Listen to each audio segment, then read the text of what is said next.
नमस्ते, प्रणाम, हर हर महादेव। दबंग राइटर चैनल में आप सबका स्वागत है और फिर से एक नया सॉन्ग लेकर के ला दिया हूँ आप सबके लिए, जो कि बेहद पसंद आने वाला है। और ये भी है कमाल का सॉन्ग, जो कि कुछ नया लिखने का प्रयास किया हूँ, कुछ यूनिक शब्द ढूंढ कर लाया हूँ आप सबके लिए, जो कि बहुत ज्यादा आप सबको पसंद आएगा। और ये ऑर्केस्ट्रा में बजने वाला सॉन्ग है, तो थोड़ा सा आप लोग को इसको मुखरा गुनगुना कर बताता हूँ, जो कि कैसा लगेगा बताइएगा।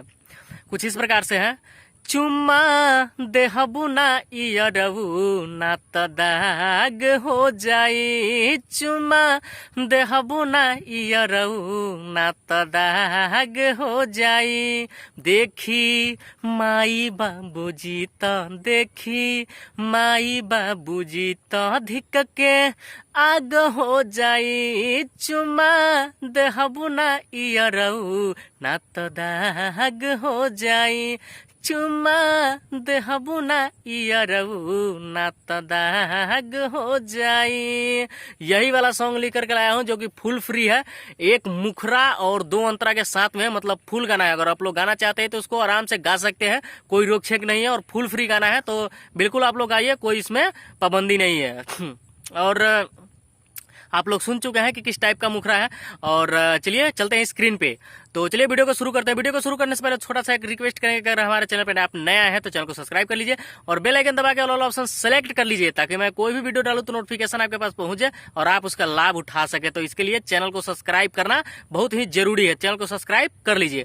और वीडियो अच्छा लगेगा तो लाइक कर दीजिएगा और कमेंट करके बताइए कि सॉन्ग कैसा लगा। और चलिए बिना किसी देरी को वीडियो को शुरू कर लेते हैं। तो सिंपली हम लोग आ चुके हैं मोबाइल स्क्रीन पे, और मोबाइल स्क्रीन पे आप लोगों को मुखरा लिखा हुआ दिखाई दे रहा होगा। और चलिए इसको गाकर देख लेते हैं कि किस प्रकार से इसका डमी है।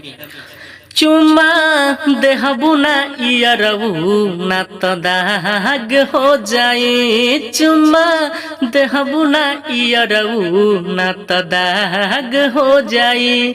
देखी माई बाबूजी त देखी माई बाबूजी त धिक के आग हो जाए, चुम्मा देहबू ना इयरबू ना त दाग हो जाई, चुम्मा देहबू ना इयरबू ना त दाग हो जाई।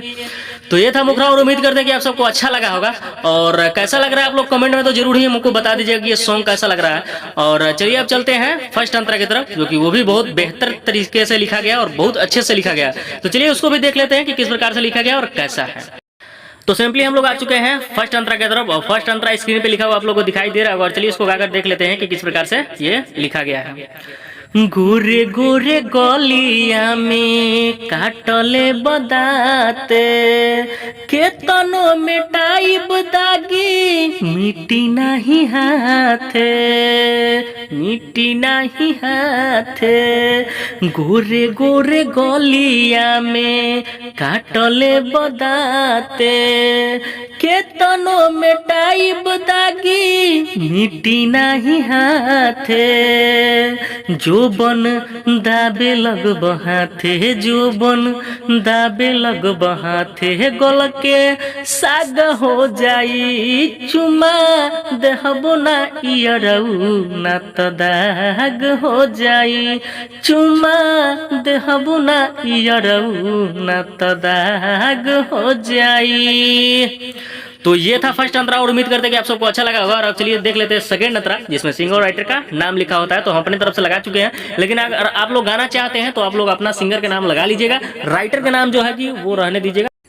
तो सिंपली हम लोग आ चुके हैं सेकंड अंतरा की तरफ, और सेकंड अंतरा स्क्रीन पे लिखा हुआ आप लोग को दिखाई दे रहा होगा। और चलिए इसको गाकर देख लेते हैं कि किस टाइप से है लिखा हुआ। दबंग राइटर माजा ले लो ऊपर से, हाथ जोनी डालो हमारा चोली के भीतर में। दबंग राइटर माजा ले लो ऊपर से, हाथ जोनी डालो हमारा चोली के भीतर में।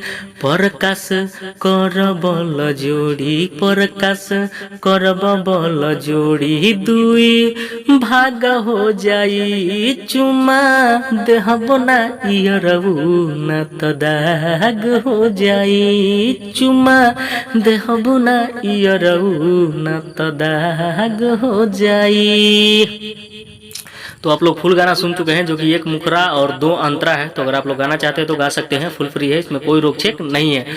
और वीडियो कैसा लगा आप लोग कमेंट करके जरूर बताइएगा। और अगर वीडियो अच्छा लगा हो तो लाइक कर दीजिएगा, और चैनल पर नया है तो सब्सक्राइब कर लीजिएगा। और चलिए आज के लिए इतना ही, मिलते हैं अगली वीडियो में, तब तक के लिए लव यू ऑल, जय भोजपुरी।